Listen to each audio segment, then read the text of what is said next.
1, 2, 3, 4.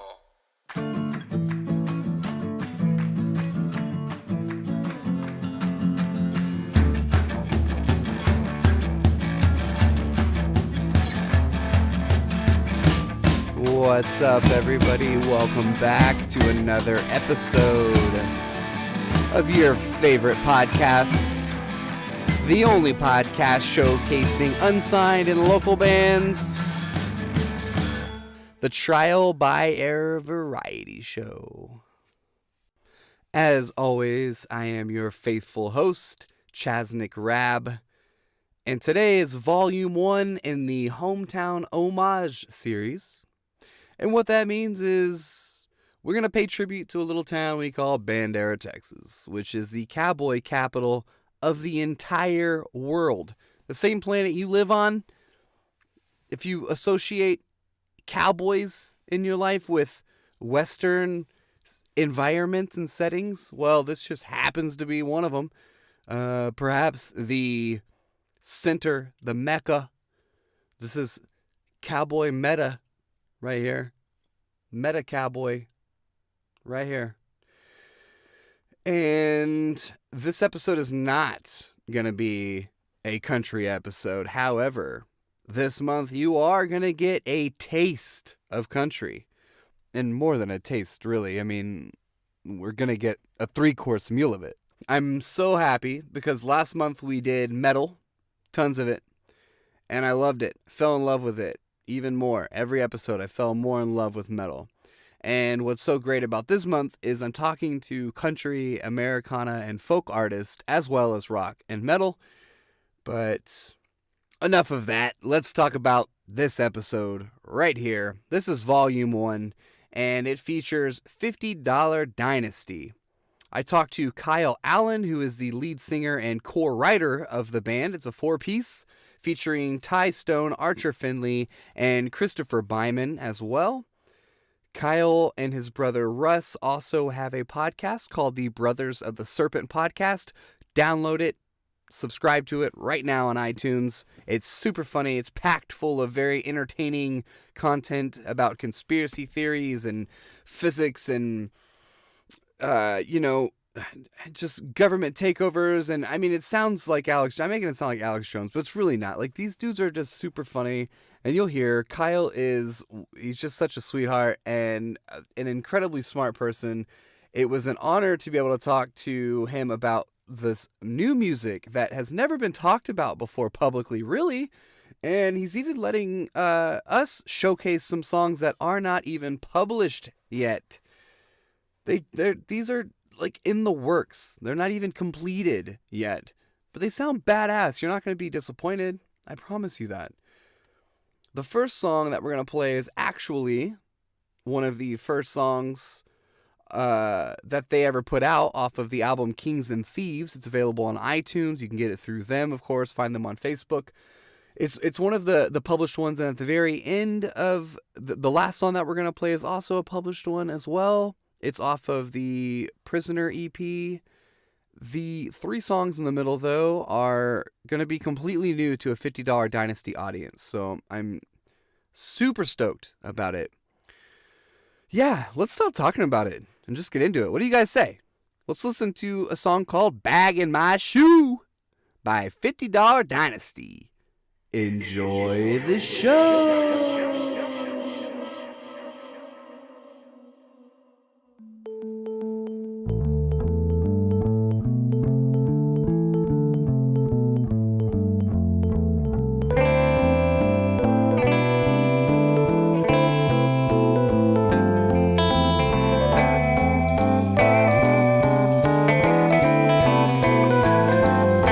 I got a glass in my hand and a key in my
talking to a longtime friend, companion, comrades, neighbors, co-creator, co-host of the Serpent Brothers podcast, writer and singer for $50 Dynasty, writes guitar, he does keys, he's a multi-instrumentalist, he's a producer, he's a businessman, Mr. Kyle Allen.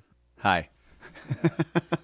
So we've been sitting here chatting for a little bit, and we've listened to some brand new music that he and Ty Stone, Archer Finley, and Christopher Byman are soon to evolve into what it will soon be $50 Dynasty music. Yeah, a new album. Yeah, it's super mellow from what I've heard.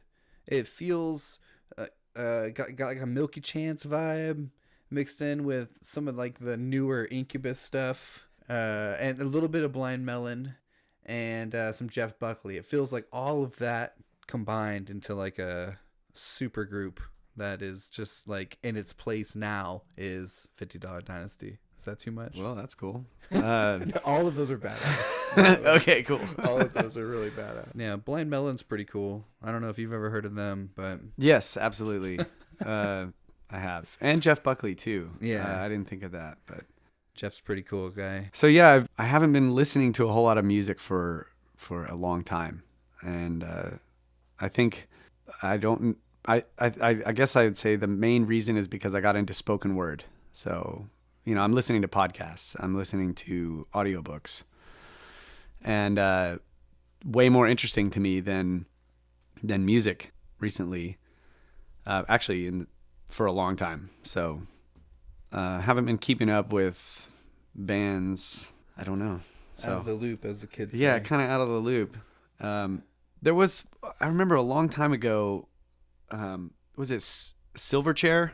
This band called Silverchair. There was like the story, like he comes out with this new album, and there was this whole story that kind of went along with it where he just like bailed for a year and went out somewhere and like didn't listen to any music at all for an entire year. And I was just like, whoa, someone didn't listen to music for a year?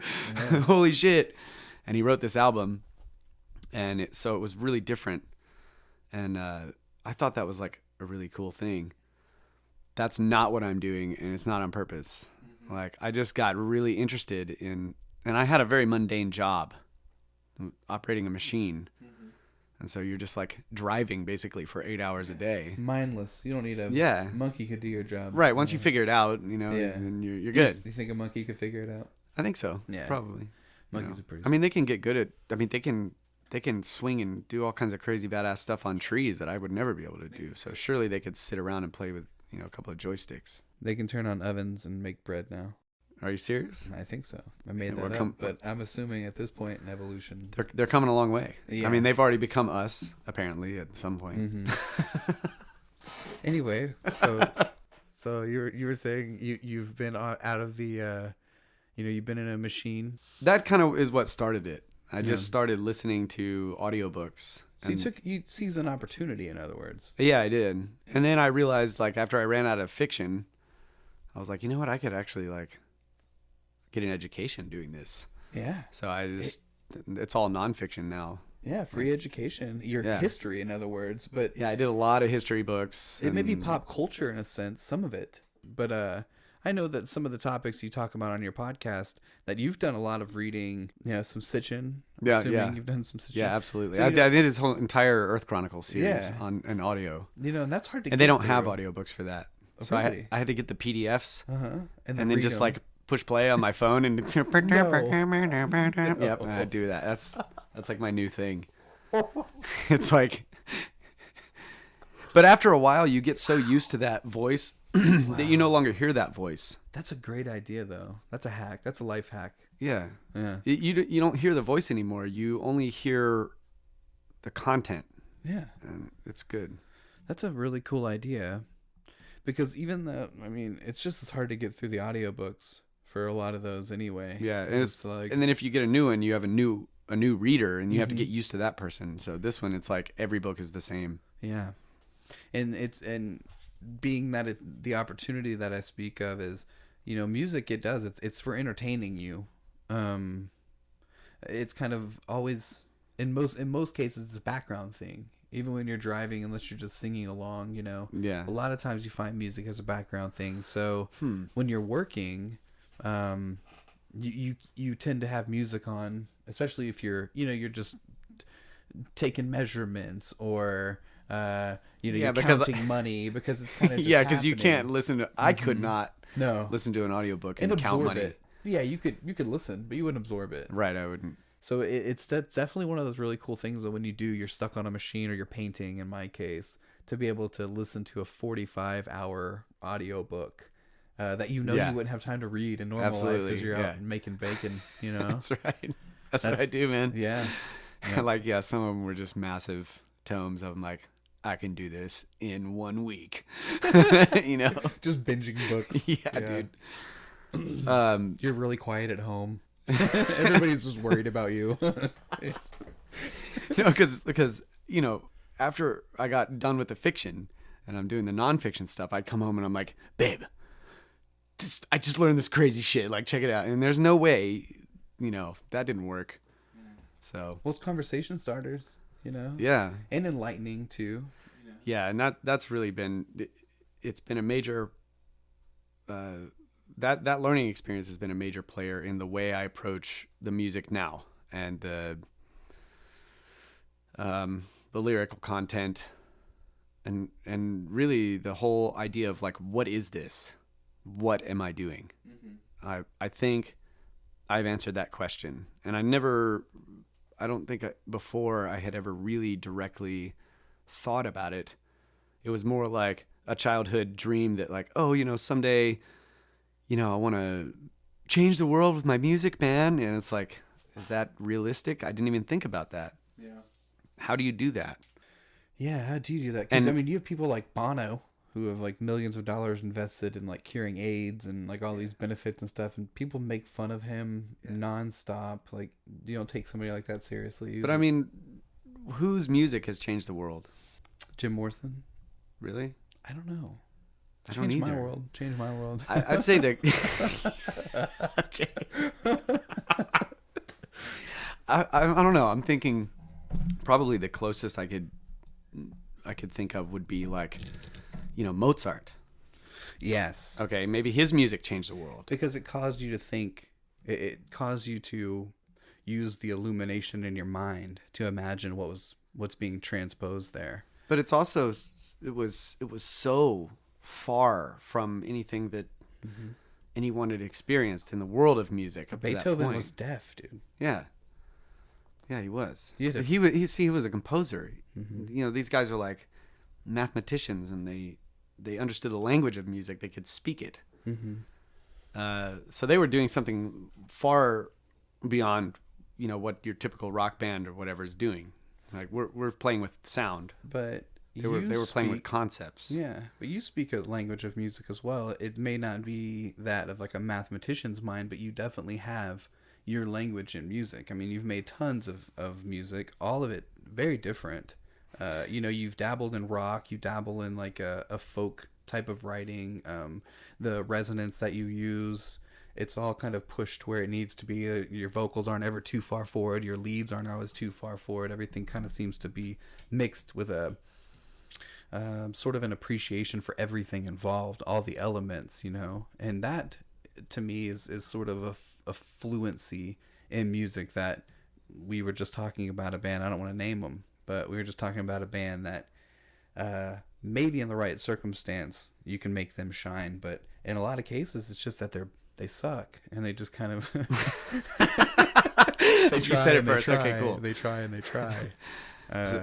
But, yeah. So okay, fair enough. So I speak maybe a form of the language of music, but really I speak it by doing it, not thinking about it. Mm-hmm. That's the difference. Mozart and these guys would just like, what if I combined these frequencies with those and then did it in this rhythm and all this, and they'd come up with this shit in their head and they'd write it down on a piece of paper. Yeah.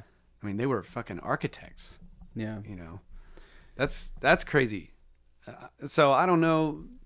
I guess what I was getting at is that I felt like it was naive to think, like I did when I was younger, that like, I can change the world with my music. How? I mean, maybe a culture, a very small like piece of a culture in a very small window of time would appreciate it. Yeah. And so, I mean, if you believe in chaos theory, then maybe, yeah. So I changed the world with my music already because butterfly flapped its wings, you know? Yeah. But that's not what I was thinking when I was a kid. I was thinking becoming like a big sensation, you know, worldwide, and somehow it would have some positive effect. I don't. Axl Rose. Did he do that? I guess what I'm getting at is that it seems now like a childish fairy tale. Yeah, definitely. So after interviewing all the bands I've interviewed and even some notable bands, it's music industry is work. It's just another job. Yeah, exactly. And if you think that it's just about, well, I'm better looking and I play my guitar different and my guitars, I have different pickups than these people and, you know, custom pedals and whatever, you know, none of that in this day and age matters. It's how you market yourself now, unfortunately, because there is endless amounts of people, even with the capital, to make their, you know, get every amp they ever wanted and, you know, a backdrop for their live events and whatever little things they have to ornaments they have to decorate their set. Yeah. And they may be talented, but if they don't know how to market themselves in this vast ocean of musicians, then unfortunately, subculture is all they can ask for. Really. Yeah, and they might get lucky, and there might come along one person someday at a party when one of them just happens to be jamming out with their friends, and they're just like, holy shit, dump a bunch of money on them, and they become badasses. But that's not something you can bet on in terms of a career. That has to stick, yeah. As far as a career, it may be a fleeting thing. Even it's basically like, let's go to Vegas and like I'll make this my career, right? No, yeah. The house always wins most of the time, but most of the time there's certain games. Yeah, but I mean, ultimately they win. Ultimately they win. They get you counting cards, so you're out. No matter who, but no matter who wins in Vegas, the Vegas always wins because they're still in business because they're winning. You know what though? Here's what I have one on Vegas. Oh yeah, because I went and I don't gamble because I don't have money. You're gonna put this on. You're gonna publish this.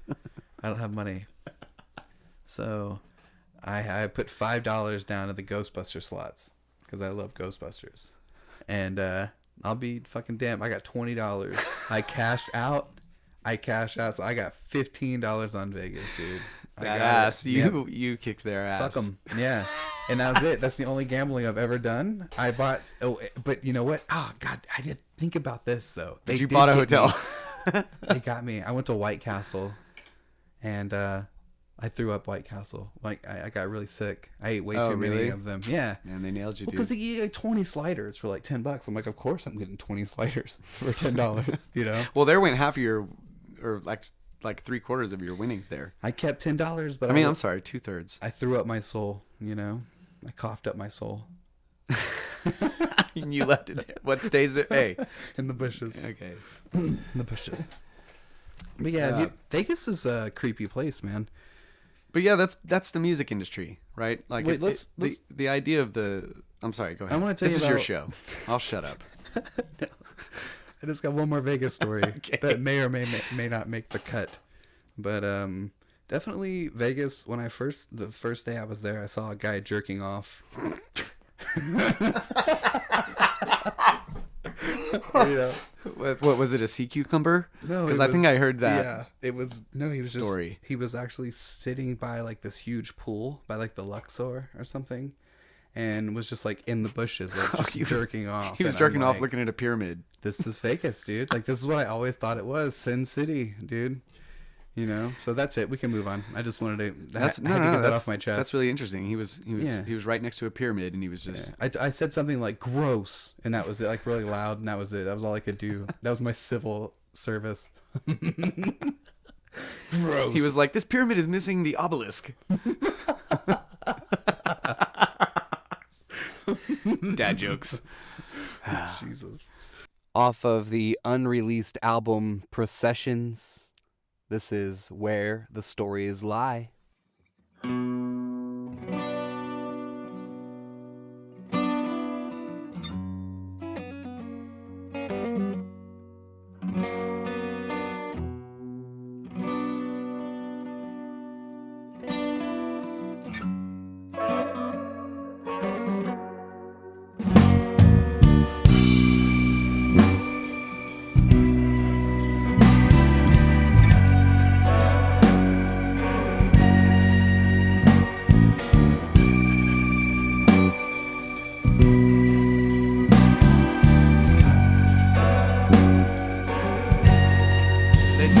all your stories, all the little worries you cry. They tell me what the world needs, what to say, who to please, where my loyalties should lie.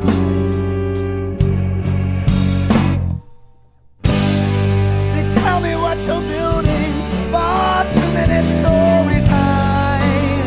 The stories high.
So yeah. Anyway, let's dive into the history of $50 Dynasty for a second, because there's a lot that we could talk about, and we will.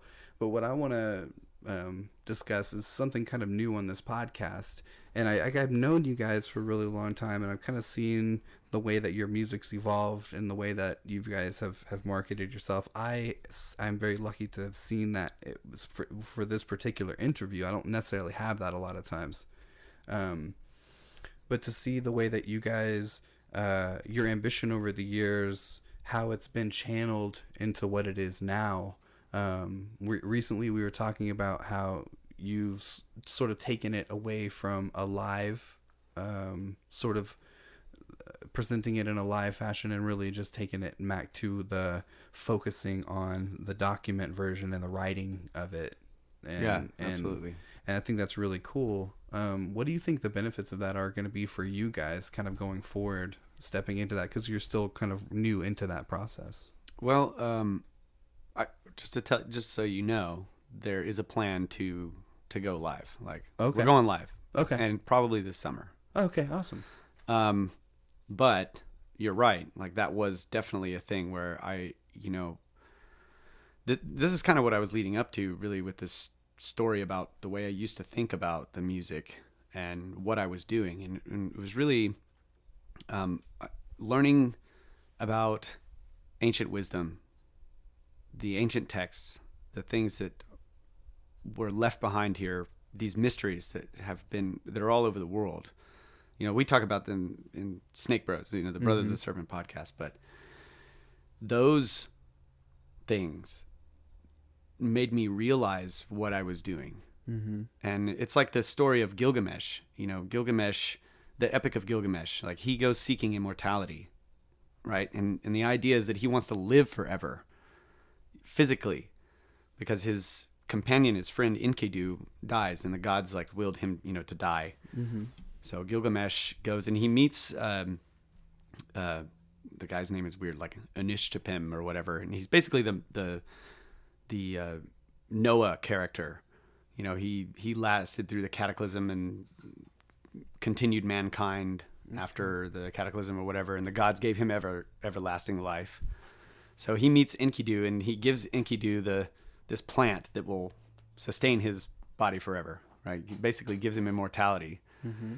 And he ends up losing it to a serpent when he's on his way home. He falls asleep by a pool, and the serpent comes up and eats it, takes it from him. Son of a bitch. Yeah, son of a bitch. So he gets back, and he's just all depressed. But he realizes at the end that his deeds, everything that he did through this massive journey in this search for immortality, was the immortality itself. Mm-hmm. It was the tale. Yeah. It was the wisdom in the story and the things that he learned and the buildings that he built in the city and everything that he left behind. His legacy was the immortality that he actually had been seeking in the wrong way. Yeah. But in so doing, he created it. Yeah.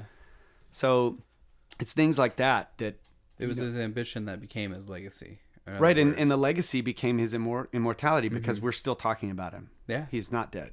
Wow. Right. His tale lives on. Yeah. So same thing with Jesus. Exactly. Like, that dude's immortal, right? Yeah. Okay. Because we're still telling the story. So that's what I realized. And then, some people may think this is ridiculous, but I think that the ancients, whoever they were, these scholars, these builders, these masons, these architects, these artists, they try to preserve some real knowledge in their artwork. And I think that when they made these works of art, these buildings, these cathedrals that have all the symbols and everything carved into them, they're telling a story. And those symbols that they left behind are their immortality. And they're contributing to the mankind in general by passing on this knowledge. Forever. Yeah. As long as we can survive on this planet, right? And find what they left. So that's what I realized. Like, in order to change the world with music, what I need to do is write about real shit. Mm-hmm. And I mean, knowledge, ancient wisdom is something worth preserving. And it's not about do I become famous? Excuse me. do I become famous in my lifetime? Who cares? I mean, we've been, in I guess for the last 6,000 years, we've been running around trying to figure out what's going on. Any worthwhile thing that I figure out, and if I can put it into a piece of art, it's something beautiful, and preserve it in that way, and leave that behind, then maybe someday, if it's really good, if it's correct, if it's true, it might benefit someone in the future. They might learn from it. They might pick it up or discover it. Yeah. So it's like an artifact, So are you incorporating this wisdom that is ancient, or are you incorporating this wisdom that is your wisdom that starts now that over time will become ancient? How do you feel like? I think there's a little bit of both, because obviously for me, I write about my experiences, and I try to write in a way that is, there's always some type of closure. There's a way to learn from it. And I try to do that just in general in my life. I make mistakes, and then, I have a hard time in my life. And then I reach a point to where I can see it more clearly now that I'm out of it. And I realize what the moral of the story is, and I'll write it. Sometimes the writing process while I'm in a slump causes that to happen. It's the writing process that makes me realize what the answer is, so that's therapeutic. Yeah. And so I'm going to do that. Like, that's just I have to do that to be sane.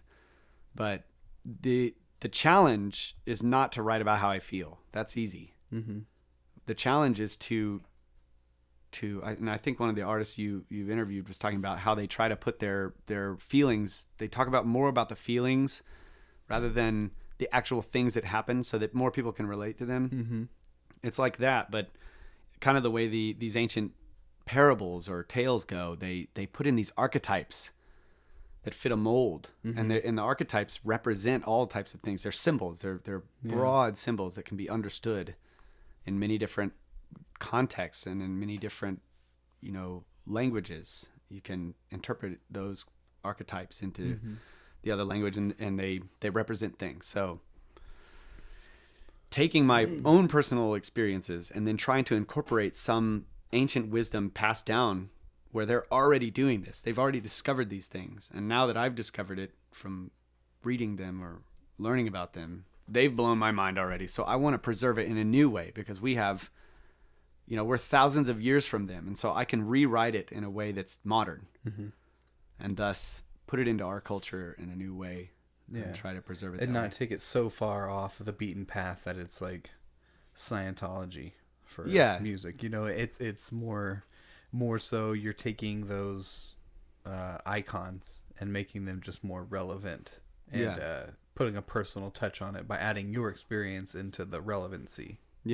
Which to me is, those are the best songs. Sometimes they don't latch on because people want to get drunk and they want to remember the lyrics. And you want to, people want to party and shit unless too. it's a country song, and then But they're, country songs are great. They do this all the time. They found their niche of archetypes and they stick to it. But we still want to know. We still like to hear that age-old story of Johnny's daddy taking him fishing. We still do. That's right. Okay. We need to know, that when the thunder rolls and the lightning strikes. But see, okay, right there, but what you're talking about, these things they're universal. The thunder rolling, the lightning striking, these are great mysteries, that have, what is going on? And then there's something deeper, and then that his dad's taking him fishing. There's he's talking about a tradition. That's another big thing about it. Traditions carried on, and you repeat this story. There's a relationship between the father and son that we're doing this means something. I don't know. We were breaking down Johnny's daddy. Hell yeah. Yeah, he was totally into ancient texts, dude. He was. He understood that if he carved the fish into the stone, that he was relating. All I'm talking about is that those type of things people get hung up on. They seem to be, and that's one of the things I'm fascinated with in lyrics, is that you can use these little phrases. There's a certain just things that people just latch on to that Yeah. idea. And it doesn't have to, you don't have to tell somebody about how you woke up and you got up and you were feeling bad and you were doing all this. You could say like 3 words about something. And it just like, people are like, bam, holy shit. Yeah, I've been there. I love those. Yeah. That's the beauty of music set aside from any sort of text is it, even though there's words that we hear all the time, the way that we're able to as artists put them together and create these very unique little catches, these little hooks, that's when you can bring them into everyday life. You can take them out of, oh, this is my perspective, or this is my story, or it's part of this. Like when you can just put everyday words into these catchy little phrases, you know, it's without the music, it's spoken word, but when you put it into that context, you ignite something in somebody. You, like you said, you know, they latch onto that. It's what something they can remember. It's like, you know, who said it? Connor Oberst said it from Bright Eyes. You know Bright Eyes? No. You know, he's just talking about it's all about the things that get stuck inside of your head. And that's how you know, why we still have all that stuff still on the radio is because everybody that still knows all that stuff is still alive. If the shit that got stuck inside my head was on the radio, everyone would hate the radio. Yeah. Can you imagine? It's like, dang it. Yeah. And that's weird. You know, the human mind, or mine at least. That's the only one I know of. But the things that would get, you know, I'd be watching TV when I was a kid, and you know, I'd be watching Batman or something. I'm like, yeah, this is awesome. And then it goes to commercial break and it's a Barbie commercial. I'm like, this is dumb. Then it goes back to Batman. And then like later I find myself like humming the Barbie commercial jingle. I'm just like, ugh. Or why does that happen? Or Crossfire. I never had Crossfire, but I always wanted it just because the theme song. I'm like, I just need it in my life. You get caught in a row, Crossfire. So yeah, I get okay.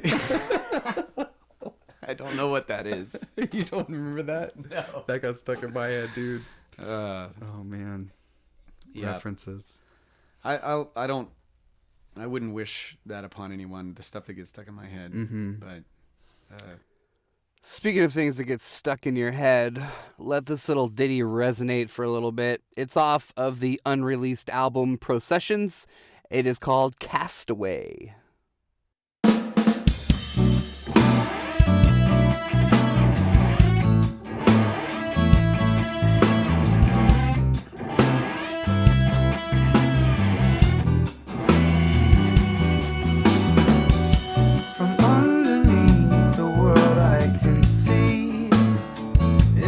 Darkness beneath, for millions of miles, all the islands of light have enlightened me. Have enlightened me.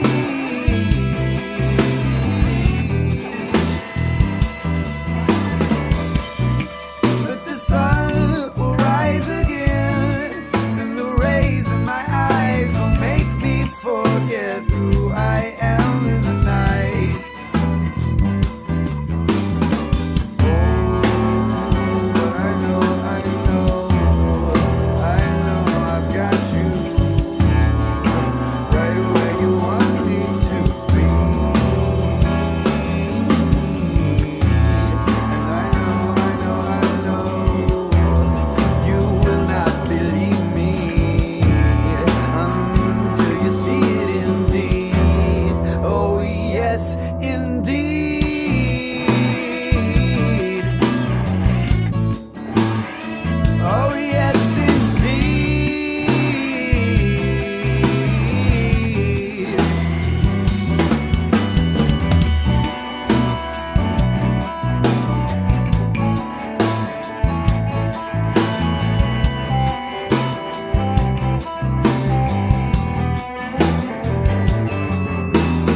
So what kind of release is it for you doing the Serpent Brothers podcast? Because it kind of like is that kind of a platform for you to just sort of relay some of the wisdom that you've caught on? Is that just a venue for that, or are these sort of ways of digging around trying to find answers to stuff that you are already curious about in the first place? That's definitely a part. I mean, I have to say that, yeah, you know, when you learn stuff, when I learn things and I think that I've got something figured out, I definitely want to share it, you know?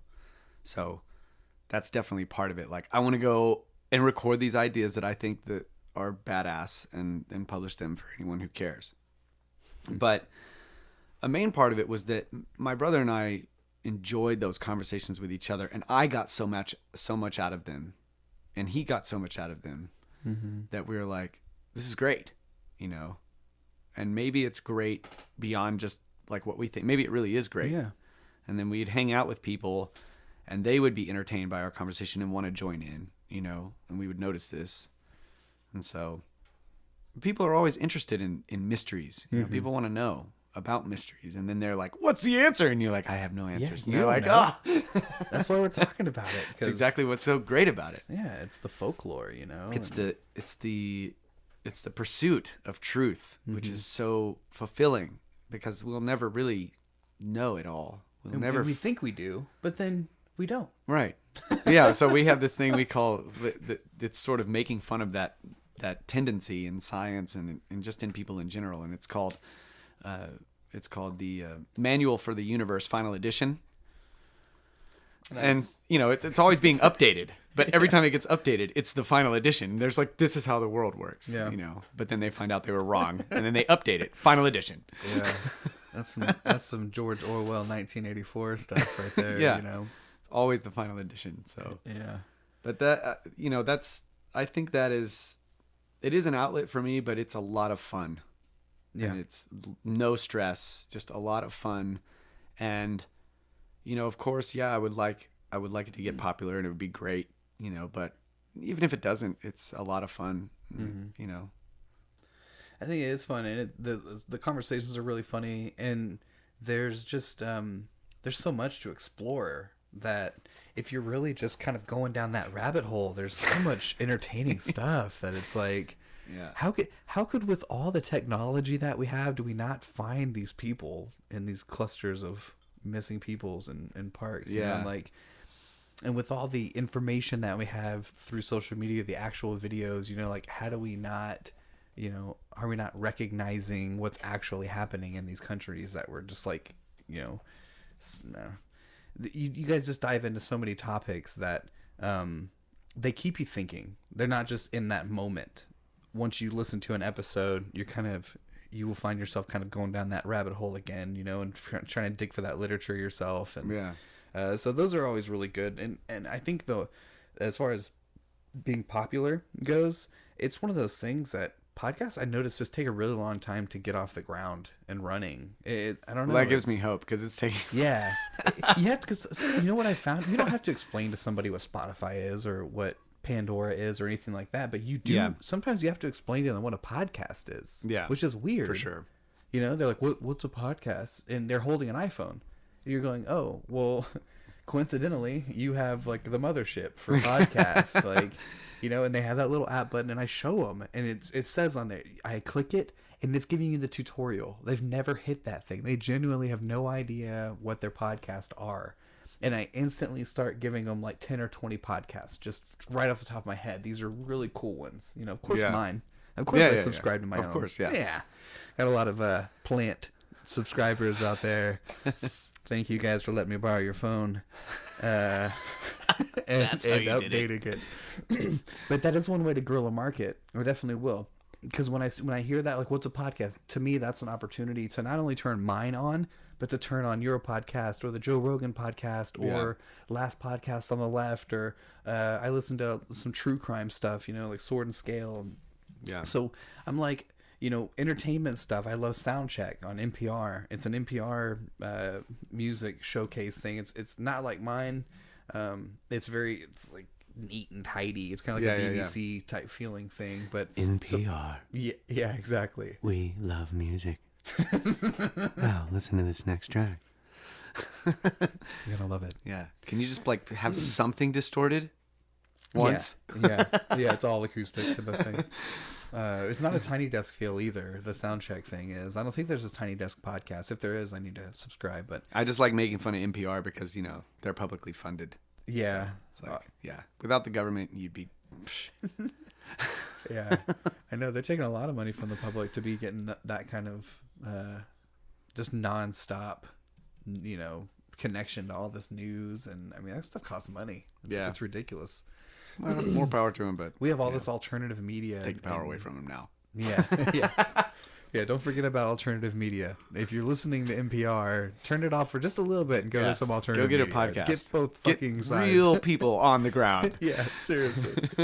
get all sides of it. That's kind of our generation's thing, though. It's our responsibility to kind of like show our parents and stuff. Like, no, CNN's just. No, stop that. It's, you know, stop that propaganda nonsense. But anyway, Fake news. So back to all that. Yeah. What I find about your podcast is I do go home and I'm like, oh yeah, I just heard about this really cool thing, and you know, I'll start listening to other conversations on YouTube, or you know, I'm really big into like UFOs and stuff too, and so there's just so much stuff out there that's completely not necessarily just UFOs, but just ancient aliens and our, what's in our bloodline that we can't identify. Yeah, you know, Ancient Aliens is a great sort of springboard for all of that shit. You know, you watch that and you're just like, WTF, everything I knew was wrong. But really that comes from just because they take you around the world and they show you these ancient sites, you know, and you're like, no one ever talked about that. The underground cities, you know. And, there's all kinds of just insane stuff everywhere. And I'm still learning about them, you know, and like they're still finding them. They just found a like insane massive city in Mexico that's like has more buildings than Manhattan with LiDAR, you know, some laser scanning shit. Yeah, I know. We're saying that you didn't think that they were like necessarily like roads. They all kind of like led to certain structures. There was like platforms and all like kinds right of in the middle aqueducts, of the road. Everything. Yeah. So odd. It's so incredible to think that how off our timelines could be. Yeah. You know, and how, back to music, how we think something is so important that it's going to live as long as an ancient city. Nailing it. That's exactly what I'm freaking talking about too. Yeah. And so it was a very humbling experience too. Just learning about all this ancient shit and realizing how long have we been here doing this. And we are losing it. And so anything that we find is like precious, you know? What the hell was going on? Yeah. Where did they go? And imagine what happened 10,000 years from now. What are they going to find? An old dusty iPod, pump it on. And all of a sudden just these fucking odd sounds start coming out. Right. And they won't understand it. And, you know, they have to decipher all that shit. It's just. Yeah, they will. Our language. Imagine our language being deciphered by a civilization. Yeah.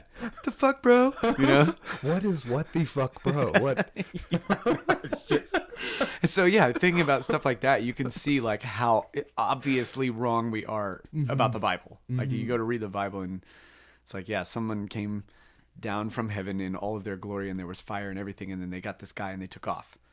And you're like, wait a minute. What just happened? Like, holy shit. Damn it, I wish I was there. Yeah. I don't know. So, but that's a humbling experience. The drugs were so hard back then, though. You know what I mean? Like, they were still trying to figure it out. Like, the brew was always really strong, and, like, those guys were the ones that, like, motivated enough to write. Yeah, didn't they have to, like, with the brew? They had to, like, mix, you know, get a shaman who figured some weird shit out, and he mixed something up, and then he feeds it to some, like, elk or something like that, and then that elk has to pee it out, and then they drink it, you know, and they have to do all this shit to trip. And, you know, we have LSD, so it's cool. Yeah, it's like, you can measure easy, it. Bro. Back then, you couldn't measure it. It was like, do I eat the shiny part? That's the part. Don't eat the pokey part. The shiny part, not the part with the fur, right? The shiny. Okay, I'm gonna eat all of it. We don't know, just some of it. Just didn't come with instructions. No, don't eat it. Lick it. Oh shit, I already ate it. Give me that quill. Give me that stone over there. I'm gonna be up for a while. I got some shit I want to carve. I'm writing a song. Yep. Okay, soak it in. Get you some vitamin D here. This is another unreleased track. The last unreleased track that I'm going to play here off of the unreleased album Processions. This is, keep in mind, it's a demo version, but it's going to rock your socks off. It is called Wake of the Sun.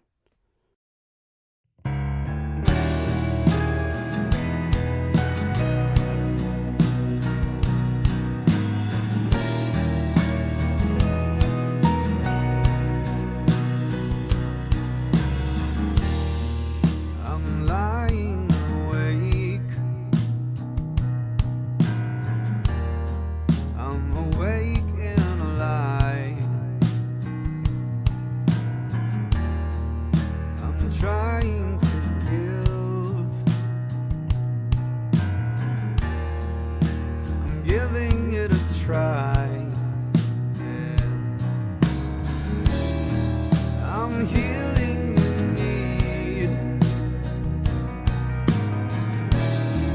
I'm needing to heal.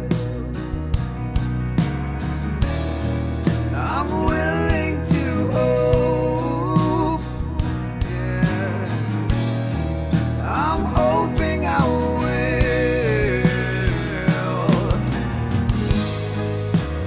I am the sun and you're the light. You are the morning and I'm the night. I am the ocean and you're the shoreline. You are the ages and I'm the timeline.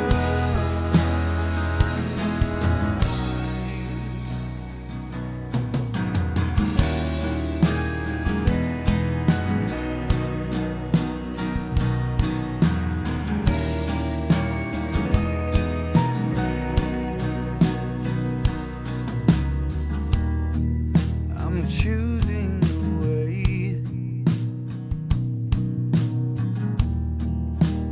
weighing your choices. I'm watching the time, timing your watches. I'm changing the face, facing your changes. I'm crossing the sea.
I love jazz. I love the rhythms in jazz and funk.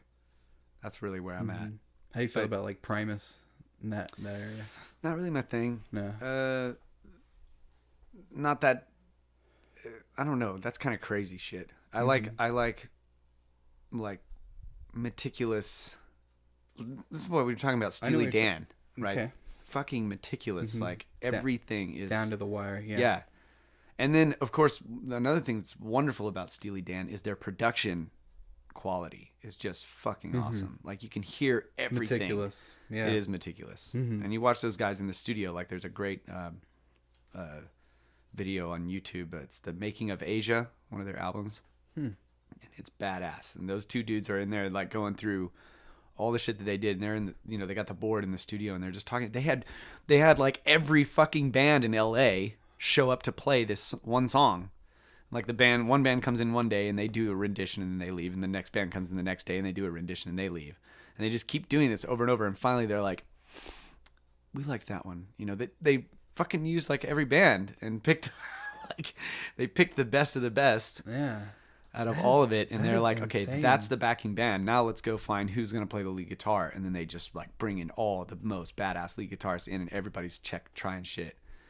I mean, these dudes are like, I don't even know. How do you fund that? Yeah. I don't know how they did this. They didn't tour. I know where that's a huge question. But they're geniuses. Built-in capital. Is there? Maybe were they really smart about getting the rights to their stuff. Maybe they had rich families. I don't know. But I mean, if I was interview them, yeah, that'd be awesome. I'm going to see them in Austin in cool. April. So they're emerging, huh? April. Steely Dan? Yeah. Coming back out of They're submerging, yeah. Yeah. I mean, so it's two guys, and Walter Becker just passed away, like one of the founding members. It's Donald Fagen and Walter Becker, and he just passed away, I think, either earlier this year or just the end of last year or something. So yeah, it's the main showman guy is still going. But I love that kind of shit, and I would love to create music of that caliber, and also production level of that caliber. Yeah. That's something to strive for. But I think the ultimate goal now for me is just like, bottom line, I want to make great art. I want to make it the best that I can fucking make it. And hell yeah, I want to get out there and rock out, and show it off, in shows or whatever. I don't want to play at bars and shit, but the main goal is to make the best art that I can.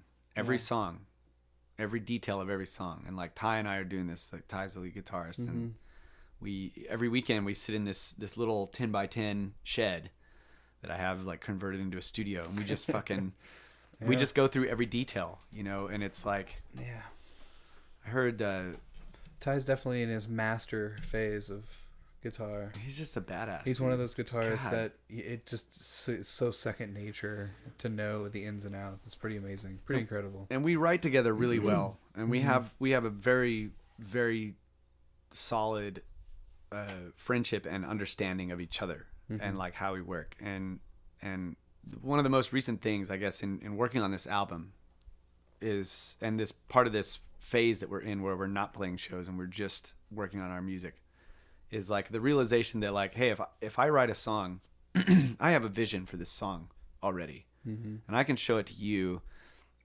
and you might have a vision for it, but I'm the writer, and this came from somewhere. I'm inspired in a certain way, right, to do this. And so we did this sort of as an experiment.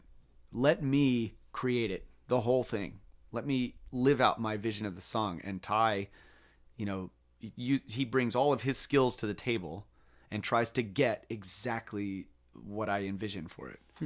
Whereas as a band, when we're jamming together, we're all coming in and practicing every week. It's like you bring a riff in, and then everybody just kind of starts doing their shit, and and the song changes and becomes something that I didn't envision, which was great in a lot of ways.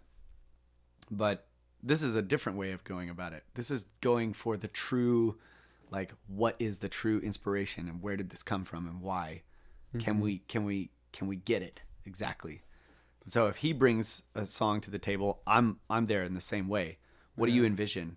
And even with the lyrics, like he brought a song and he just kind of had some ideas, and I ended up writing lyrics in a way that conformed to what he wanted, but also was something I thought was great. I'm just like, after I was done, I was like, holy shit, these lyrics are blowing my mind. Nice. You know? Yeah. But they're exactly what he wanted. They just kind of fall out of you, or?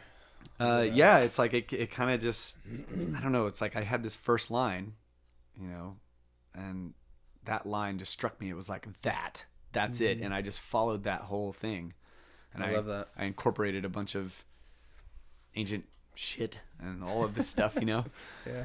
And then but it has a surface meaning that's exactly what he was going for. Mm-hmm. And so we're trying to do this with each other. Like, I want to make your vision come alive and be everything that you want it to be. And then when I write something, he does the same thing.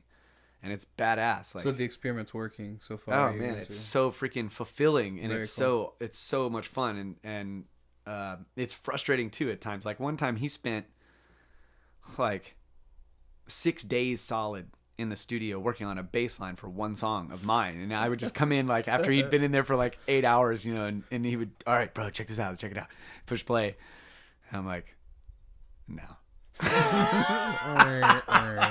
It's just so, and I start feeling bad. I'm like, dude, okay, I'm starting to feel bad. Like this one little riff here is actually pretty cool, but the rest of it, I just don't. I'm sorry, man. Yeah. He's like, no, it's cool, and he was just totally awesome, cool with it. Very it's cool. like props, dude. Like that took a lot of freaking self-control. That's good that you need that trust of like, all right, you know, this is give and take, and we have each other's back. Yeah. And then what we ended up with ultimately is like one of the most kick-ass fucking bass lines. Something I'm you can just both like, be proud I love of. that shit. Nice. You didn't settle. That's something that's so important. No settling, no more. Like that's another thing. Like you can't anymore. you can't settle with if your goal is to make great art. Like if you want to be up there with like Da Vinci and shit. Yeah. Right? Yeah. You want to make amazing shit. You don't settle. It sounds pretentious, but I know what you're talking about.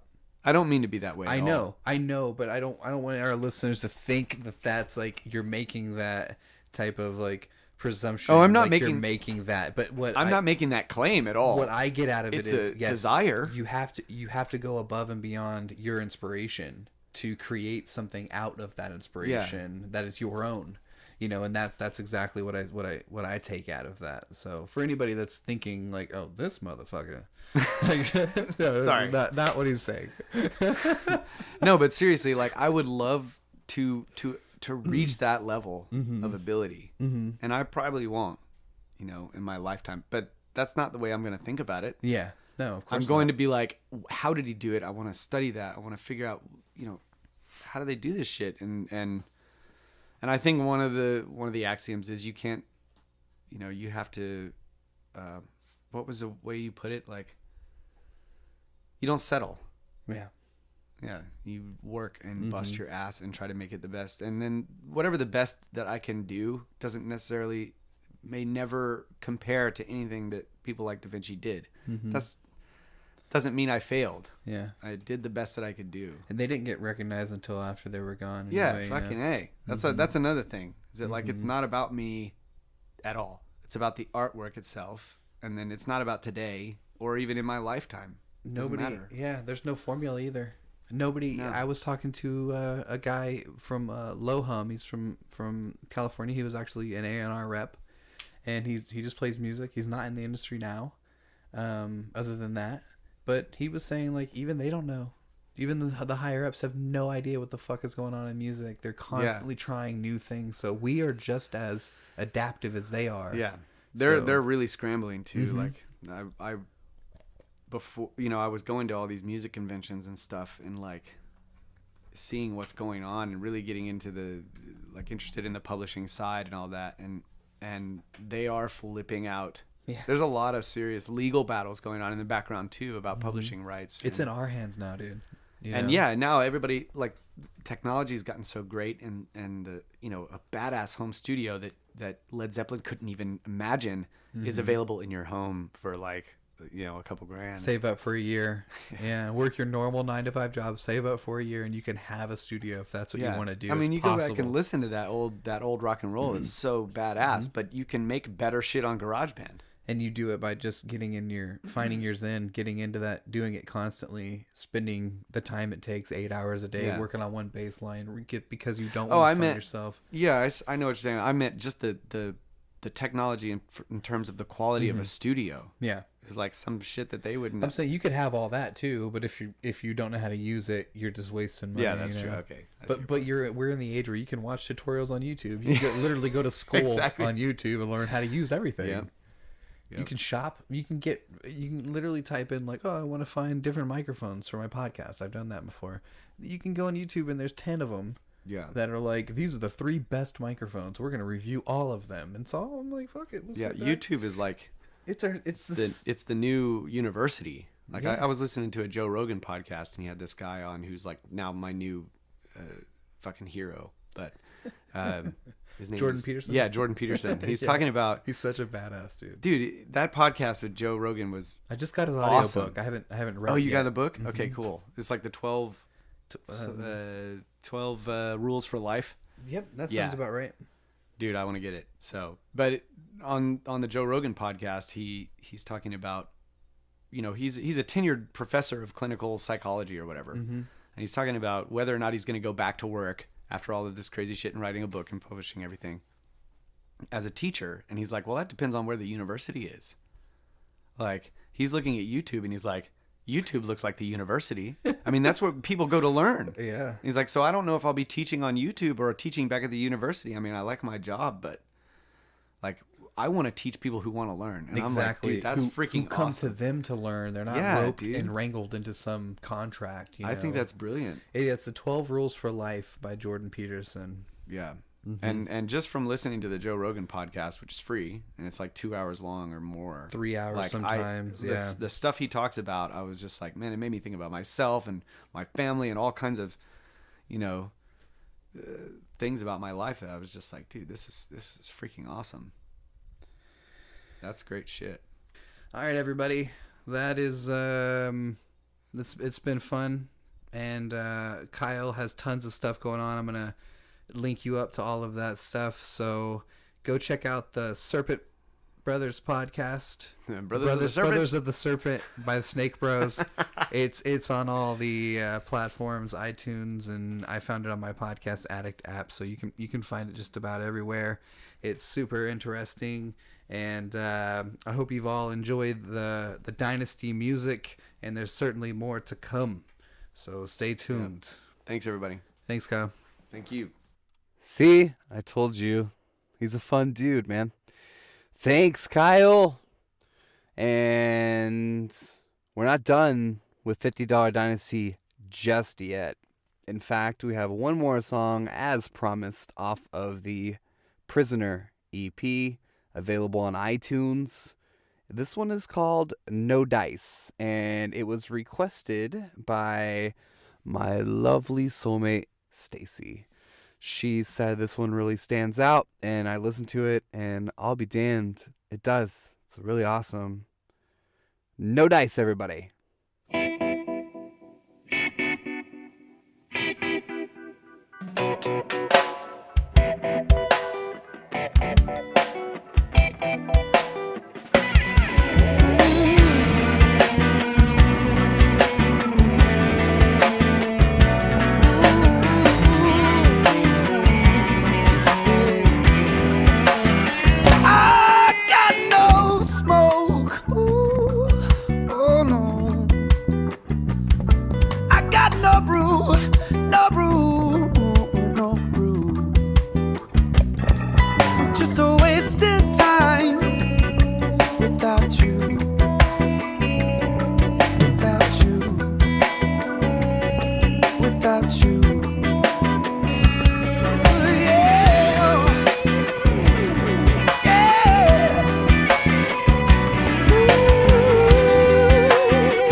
I got no dues, no dues.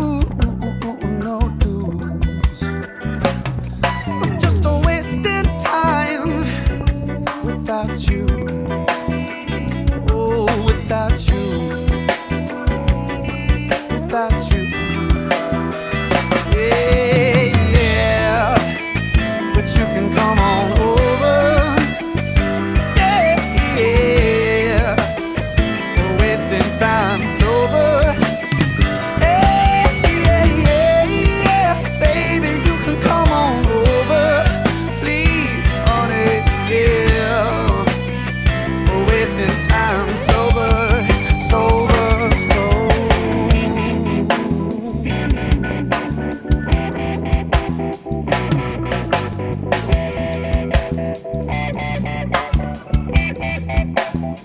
I got no life.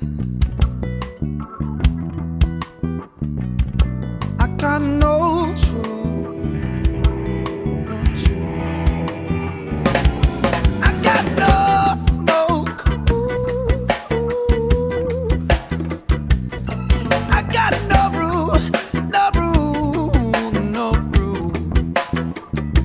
Oh, I'm just a wasting time. Just a wasting, wasting, wasting, wasting, wasting, wasting, wasting, wasting, wasting, wasting time. Well, you can come on over.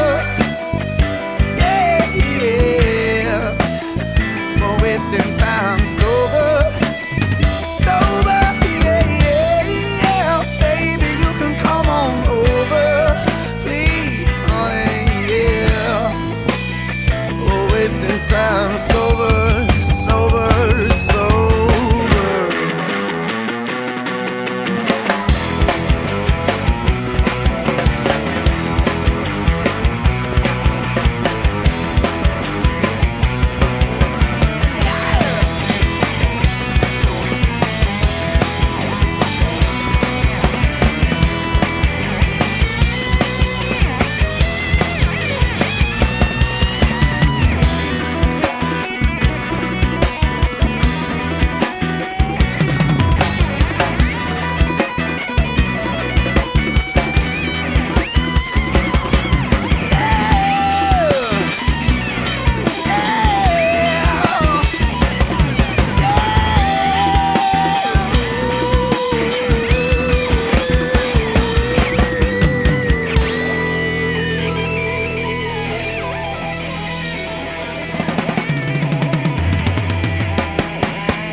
Holy give it up for $50 Dynasty once more. Oh, okay, you guys, let me fill you in, because I mean, I've been wanting to do this the entire time I've had this podcast.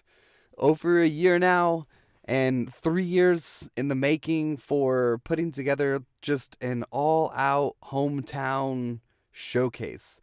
And there's no way in the foreseeable future that I'll be able to do a live show like I did the first 3 years. I really blew it out. And for anybody that was here and that celebrated with us on those stages or in that rec hall or up on Elm Pass Road with Tara and Matt out on the Bar 7 Ranch, thank you guys. You really propelled me to see that there is a fond love of all this variety, and this is another manifestation of that love.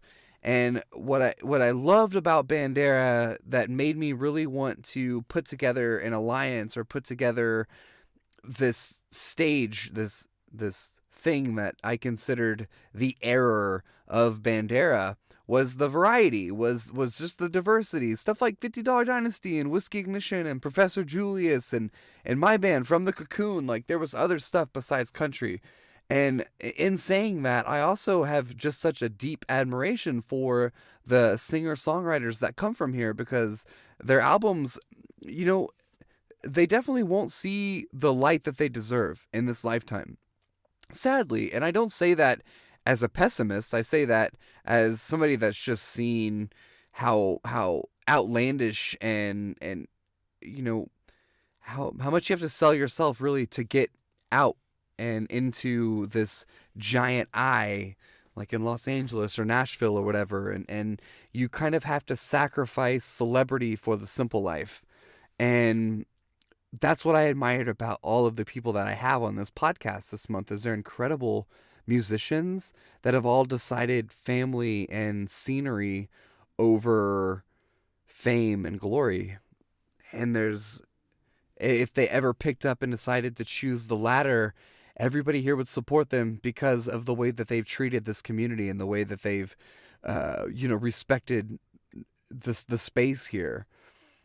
And so I talked to Lee Hale, I talked to Lee Winwright, I talked to Holland McKay, all three country singer-songwriters, all three puller from the heart, or are just great at telling stories or just bringing a vision to life using those classic recognizable folk chords. And it's just the uniqueness of each one of their styles that I really wanted to bring to the rest of the world. I of course wanted to have Professor Julius back because Julius is just one of the funniest people that I know, and it's very rare that we get to hang out just in our busy schedules, even though we live in this tiny town and I drive past Studio 173 every day, where he basically has his recording studio / hair studio / think tank. It's all there. And it's just incredible, man. There's so much inspiration here, and I'm so excited for the rest of this month. And I really hope that you guys have enjoyed this episode in particular. If you stuck around this long, thank you. And thank you to over the 500 plus new listeners that we got last month. Thank you guys for signing on. And I hope that even though you probably signed on thinking it was a metal podcast, I hope that you find something to love here. I hope that the people who don't love metal find something to love in last month's presentation as well. I went into it sort of just curious. I really didn't know much about metal, as you can hear. I still don't, but I just found so much to love about the people and the passion. So if you take anything from that, find some of that in there. Thank you so much to Podcast Rodeo for the review. I still think about that all the time, and I definitely want to pay for your services to get a full-on review and go live and get critiqued by some radio personnel. I would love that. I think that would be a really cool opportunity. You guys chime in on social media. Let me know how you feel about that. And also follow us on Instagram, TBE Variety Show. Follow us on Twitter, same thing, TBE Variety Show. Facebook, Trial by Error Variety Show. We have a website, trialbyerrorvarietyshow.com, and where you can get links to every single one of our platforms, including Stitcher, iHeartRadio, TuneIn, Spotify, SoundCloud, YouTube. We're everywhere. Find us on all that shit. And check out my friend Kat's new podcast, Kat Ramzimski. It's called the Super Chick Party Podcast. It is dedicated to getting the stories told from women wrestlers from all decades, but she's an amazing comedian and she does a really good job telling stories. And the very first episode is available now on SoundCloud. Super Chick Party Podcast. Find her and show her some love. You're going to love this episode. It's an hour and 15 minutes long, super in-depth, really incredible. I was laughing the entire time. If I wasn't, I was just fascinated with the stories. But anyway, that's going to do it. Yeah, that's it. I'm going to shut up. You guys work really hard to create something special. Carve your way out in this world. Have some gumption, as the great Nick Offerman would say. And please, please, please, please, for my sake, follow the golden rule.